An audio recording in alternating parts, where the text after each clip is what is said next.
Hey guys, today we're going to be talking about Mythic Neltharion and some tips and tricks that I learned along the way during our prog. And I did this about like 2 weeks ago as of recording this, but I want to go ahead and get this out ASAP. So we're going to go ahead and just jump right into it. Now, before we can really start talking about the fight, we actually do need to talk about weak auras and add-ons. I typically don't like mentioning them too much about it. And to be fair, for the most of this raid, it has not really been a big deal. It's just been like little helper things for more specific for player if they want to have it or not. But for this specific boss, you absolutely are going to have these weak auras for pretty much any normalized strat in the rating world, especially the one that we used.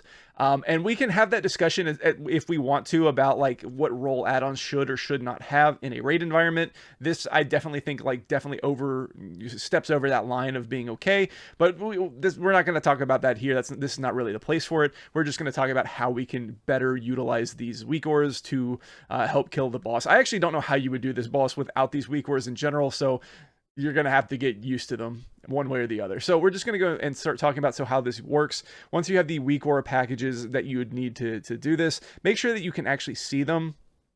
Make sure you have enough screen space where you can see where you're going to need to go, as well as making sure that you're keeping it open where you can actually follow along with your character. I'm using this side of the screen over here. I have like the timer on the big circles over here, and then I kind of have a weak aura that pops up here that kind of covers up everything. But at a certain point, like screen space gets like very, very tight. So I like having this side over here just dedicated essentially to these big circles. So basically the way this works is like I have this extended so it can show every single person who can get the circles on them, and all I have to do now is count down this player's number 1, which correlates to over here to this map. So 1, 2, 3, 4, 5. So if you're number 1, you know to run here. If you're number 2, you know to run there. 3, 4, and so on. And that's basically how I'm going to be tracking if I need to move. And that's basically the big thing. Just make sure you're using your screen space wisely, and making sure that you're able to see everything and nothing's really covered up. So with that said, we're going to go ahead and jump into it. Fortunately, for me, it's not going to be too big of a deal just because of the fact that I don't actually get the mechanic on me pretty much at all in the phase 1, but I do get it in phase 2. So the big thing here is just going to be focusing on getting as much damage in it to the boss as you can. However, in phase 1, it really doesn't matter that much because you're going to have to, most of the time, you're going to probably have to be holding your damage going into phase 2. Like once you get phase 1 down, you'll probably have to stop damage.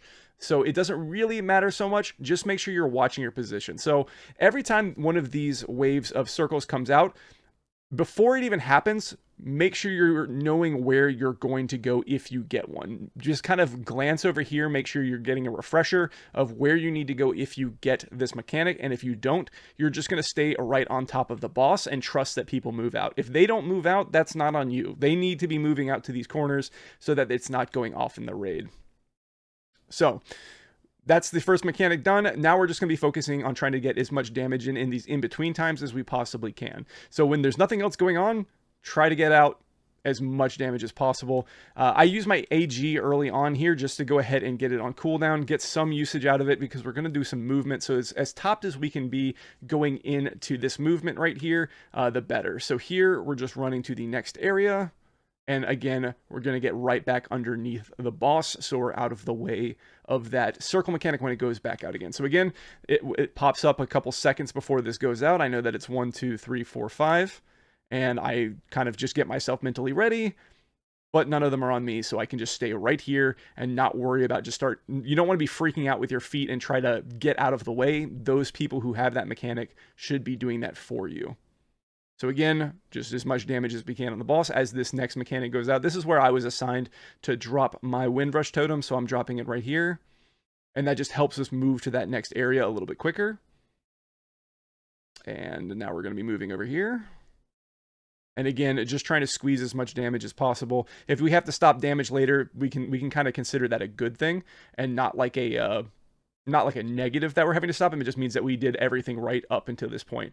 So for this one, just knowing ahead of time where you're going to go, 1, 2, and 3 for this one are past this wall. So after the wall breaks from the knockback, if you have 1, 2, or 3, you've got to really book it. So anytime I got it in our progression, I had basically just Ghost Wolf and ran. because you need to get way over here, especially if you have, what is that, 2? Yeah, if you get 2, you have to just absolutely book it across. And if you do get 2, what I would suggest doing is not try to run back through the same hole you came. Just wait, just like after it goes off, just wait for it to reform and then the next wall to break before running back over here. If you try to run all the way from this back corner all the way back into the boss, you're probably going to get hit by the reforming wall. So it's better to just take it slowly. Like this wall is going to reform. It's better not to try to do what he did right there, because if you get hit by that, it's going to do a ton of damage. And this part of the wall will break by that next tank getting knocked back almost immediately. So you don't really need to do that. It's not like a big time save. Don't worry about trying to fit back through that hole. There's a lot of damage when this mechanic goes out. This is a good time to use a defensive. You can see I don't use my astral shift right there, and you can see like Brady died right there. So like there's a lot of damage going out right there, more so than it looks like it. So just be prepared. That might be a good place to use your astral shift. So we got one more set in phase 2. Getting prepared for it just in case. And for these ones, like especially towards the end of phases, you have to really be shoving yourself up against the wall. So if you have 5, you really need to be in that back corner over there. And just as long as the tank is positioning, there shouldn't be fire there. If there is, you might need to just call for some sort of external defensive, or for a the magic, whatever the paladin has. What is that called? Anyway, the magic bubble that prop paladins have, that's a good external to use for specifically for this corner if you get it.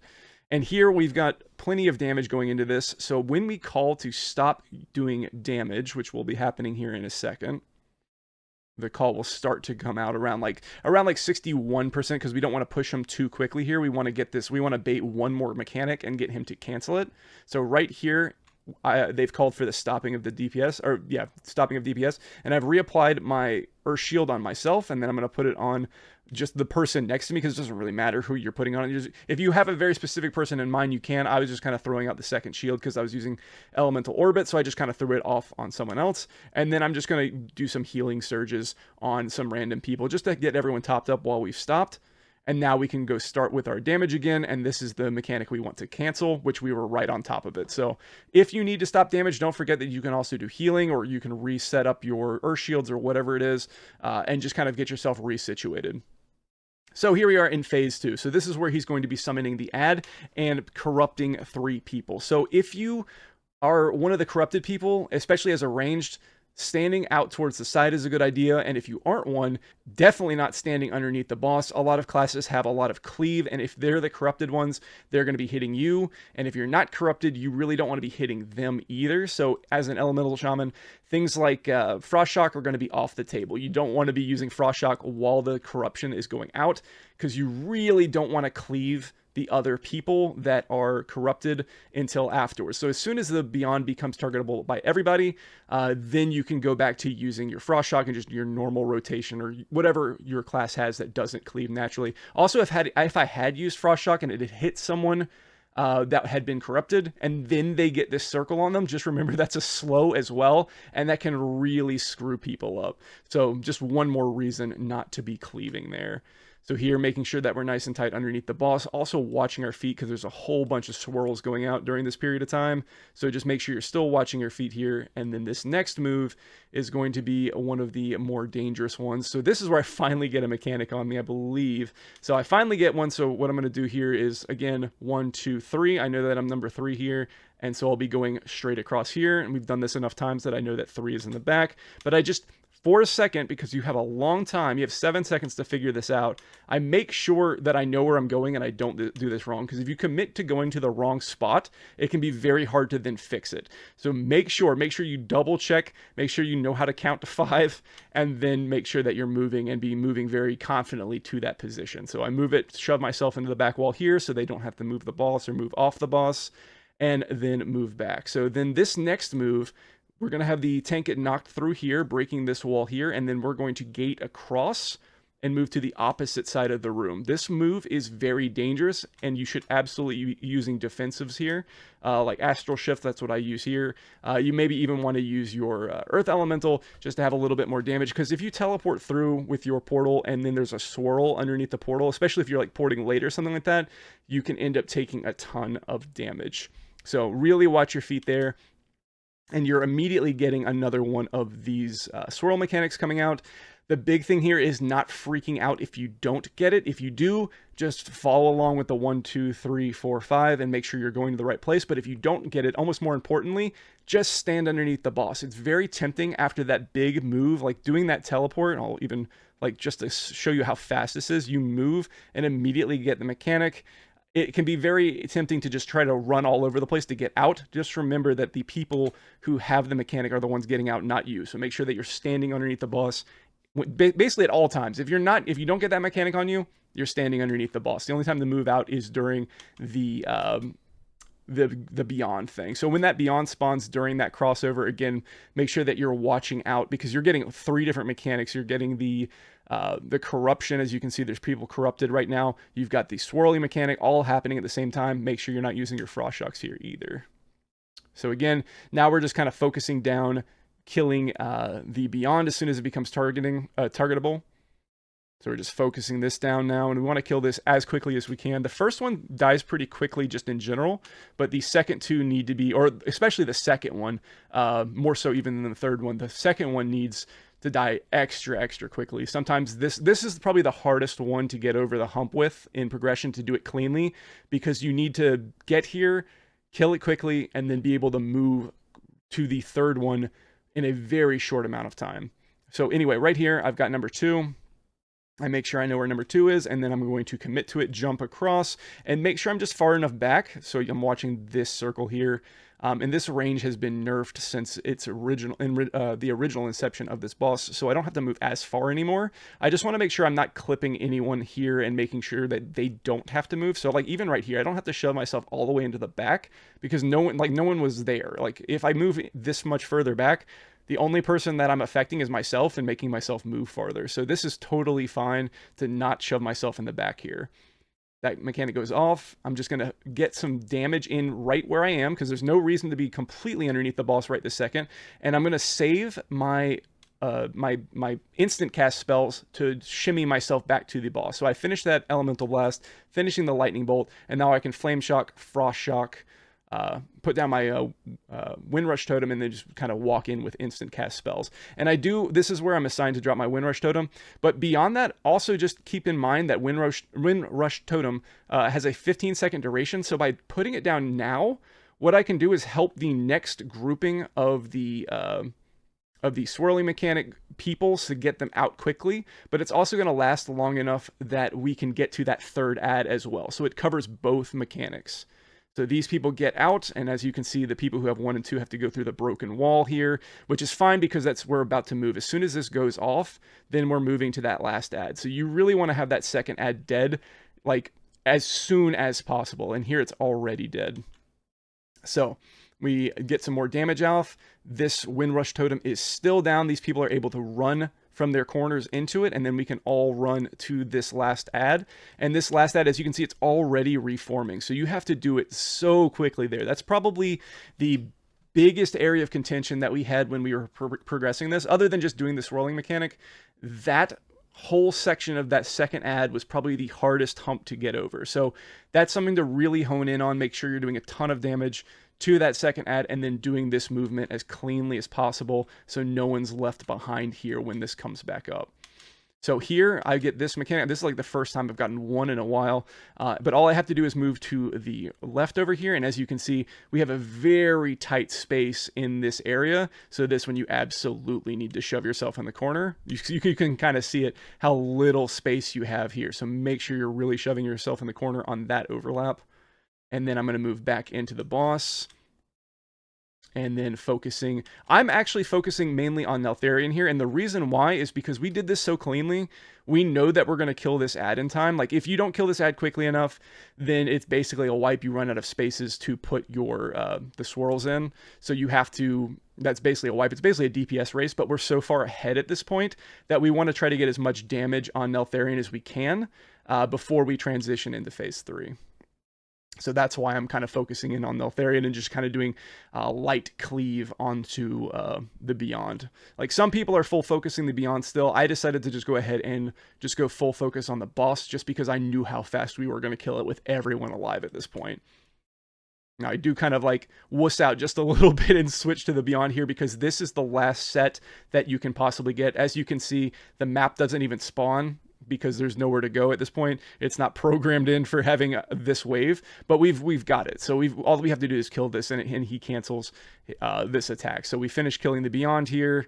We had 4 extra seconds, plenty of time, and now we're actually on the boss to try to kill it as quickly as possible. So getting as much damage in as possible in phase 2 to the boss, trying to do as much damage to the boss as you can in phase 2 is going to make phase 3 that much easier because he's that much lower. So we had plenty of DPS going in through phase 2 to get him as low as possible here. Now, I'm going to do something wrong here in a second, but I'll do it right first, and then I'll explain why I do the second time wrong. So for going back to that same add-on, it's going to also assign you where to go for the soaks of the little void portal things that prevent damage, which I'll show you in just a second. When that comes up. Right now, we're just doing as much damage to the boss as possible. Here, we can start cleaving onto these aberrations as they come up. We're still kind of mainly focusing on the boss, but these aberrations do a ton of damage, so make sure that you are at least like your Stormkeeper charges. Make sure you're saving Stormkeeper for these aberration spawns just to help really kill them quickly. However, one thing that we were, it doesn't happen here, one thing I do want to mention, use stuns and stuff like that, knockbacks if you need to, because our tanks were having a hard time getting threat on these right away. So if you do have something, if you are saving like Stormkeeper for this, be aware that you might pull threat on those ads and be ready to deal with it if that does happen. Have a backup strategy. Make sure that you have a knockback ready if you need to, or have pre-stun them. Like for instance, as you can see right here, you can still see the debuff on it. I pre-stunned it before I even used my Stormkeeper, just to make sure that the tanks had enough time to actually establish threat and I didn't just rip it off with my Chain Lightnings. So here, I do this first mechanic correctly. So as you can see, it assigns where you're going to go. Like I know that I'm number 20. Number 20 is right here. I go and I stand next to it. And that's 100% what you should do. Before you even have to go into it, stand next to, and we talked about this too, but I don't do it on the next one. Stand next to the one that you're assigned to claim it, so that everyone knows that that's like if another person's coming up and they get confused and you're already standing next to one, they're just gonna go, oh yeah, right, that's his. I guess I'll pick someone else's, or I'll just pick a different one. So make sure you're standing next to it. And I do this wrong on the next one, so I feel like it's really important to bring that to attention. Here, I'm going to go ahead and start casting the Elemental Blast in this. Your damage is reduced by 99% while you're standing in it, but if you start the cast and then after the Ebb and Destruction goes off, you still get full damage as it casts into the boss, as long as it despawns as you're casting. So keep that in mind too. Now, this is where I make that mistake that I was talking about. I did it right the first time. I stood right next to the one that was assigned to me, and there was no issue. I just got into it. Everything was perfectly fine. No one died. This is where you lust, and now we can just be doing as much damage as possible. But you'll notice here, I am not doing it correctly now. So my number 20 is one of these 3 back here. It's kind of different from how it looks here, but it's very obvious that this one is 20. It's the farthest one away. So my number happened to be really, really easy, so that made it easy for me. However, look what I'm doing. I'm not standing next to it, and that's because I thought I could just jump over here and no one would take it. But here's the problem. We have someone else who's gone over to this, and I jump back at 2 seconds. There was no reason for me to not already be here. And even though you can see, I'm literally standing on 20, like you can see where my little arrow is. This one's definitely 20, but because I wasn't standing next to it, it's hard to, like maybe his number on his screen looked a little bit different. And now I'm having to make this decision at the last second to try to move into a different one. Again, this wasn't mine. I was in the correct one, but there was confusion. And part of that confusion was me not standing next to it way before the mechanic goes off. Like you could technically say, oh, that it was his fault for taking my portal. But I wasn't standing next to it. I wasn't showing that I was claiming that one. And if I had gone over there earlier, then all that confusion would have been cleared up. So in my opinion, it's completely my fault that I didn't go over to go ahead and claim one of these portals, because even if he had walked to mine and I had also walked to mine and we were both standing there, I could have had way more time to make that switch to this one, and then there would have been no problem whatsoever. So in my opinion, totally my fault. I should have been moving over to this and claiming it. Fortunately, I do have Ankh here. Both of the Shamans died, or 2 of our Shamans died here, and we both had Ankh. So that was very That was very nice that that happened. I will say, Blizzard, please, for the love of God, can we just have like one frame of invincibility with reincarnation? Because I almost die here just by taking reincarnate. Just immediately take 20% of my health. Fortunately, I had enough health to be able to just live through that. But man, it'd be really nice for it to work almost more like a cheat death. But I digress. So fortunately, here we do have everyone up now because we had the 2 onks. And now we can really just go to town on the boss. You can see the boss is so low already. We are going to have one more phase, and this time I'm not going to make the same mistake twice in one pull. Fortunately, I'm able to, as you can see, these are about to cast. I'm going to go ahead and jump across and get the farthest one away. No one had the chance to get anywhere close to mine within that period of time. I probably should have started moving even sooner, but fortunately, I did a much better job of moving sooner there and claiming that one. And now there's only 3%, 4 or 3% left on the boss.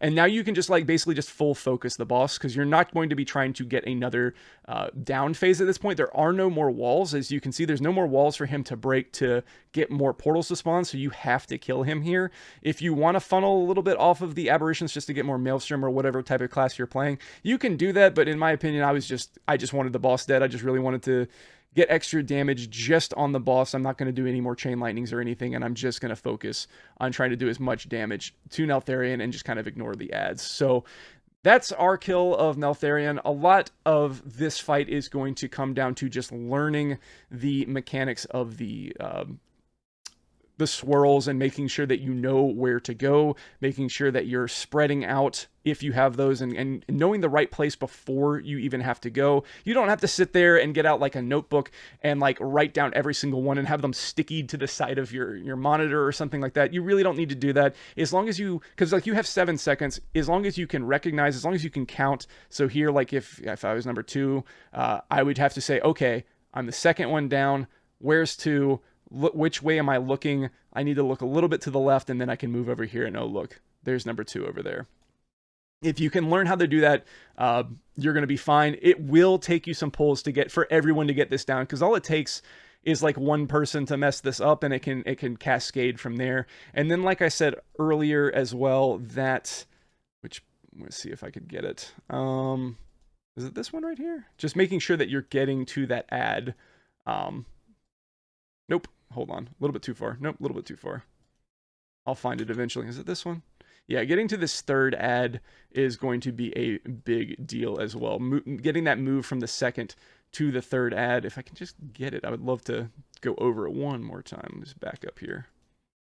Yeah, here we go. I think this is it. But making sure that you're getting to that third add and being able to just get through that second add as quickly as possible. And yeah, those are the 2 main points. Is like the 2 pain points there is just getting through the second add, as well as just learning the swirly mechanic and doing it as quickly as possible. So if you can learn those 2 main things, the rest of the fight really does just fall in place. Just make sure you're not getting greedy and trying to move at the last second. It's going to confuse people more. Here it is. It's just going to confuse more people than it's worth just getting out that extra bit of damage on your own end. But like I said, like this phase right here, just going back to it one more time, this overlap here is so deadly of having to do this move and then get to this point here. As you already don't have a whole lot of space. You've got the beyond corrupting people as well. So like, as you can see, our rogue almost dies just from the amount of cleave that's going off onto him. That phase, make sure you're basically, especially on progression, if you're still getting to this point, just use every defensive at your disposal going into that second add so that you can just live through it. As long as people can live through that moment, it will be so much easier. Like if you lose even like 2 people there, it's going to be really difficult to kill that second add quickly enough. So really, really make sure that you're using all of your defensives when you're still progging and still learning when you get to this point. So that's pretty much it. Those are the biggest points and the biggest pain points that we really came across. And I think those are just the biggest pain points in general. I don't think it really matters one way or the other. Like where you are in learning this, those are the 2 biggest things, is learning the swirls and then killing this second add as quickly as possible. and then claiming your spot at the end in the third phase. But the third phase really isn't that bad. It didn't really take us that much time learning it once we got there. That part's fairly straightforward. So as long as you can get through phase 1 and 2, once you get to that point, everything else is just going to fall in place. So I hope this was helpful for you guys. If it was, feel free to give it a thumbs up. It really helps out the channel. If you have any questions, feel free to leave them in the comments below. I also have a Discord. If you prefer to ask me questions there, that's totally fine as well. And I stream at Twitch at twitch.tv/raidmark. So if you're interested in that, feel free to come check me out there. I've started streaming raid progression. So if you're interested in that, we are working on Mythic Sark at the moment, and hopefully we'll kill that in the next week or two. But other than that, that's pretty much it for today, guys. I hope you enjoyed the video, and I will see you in the next one.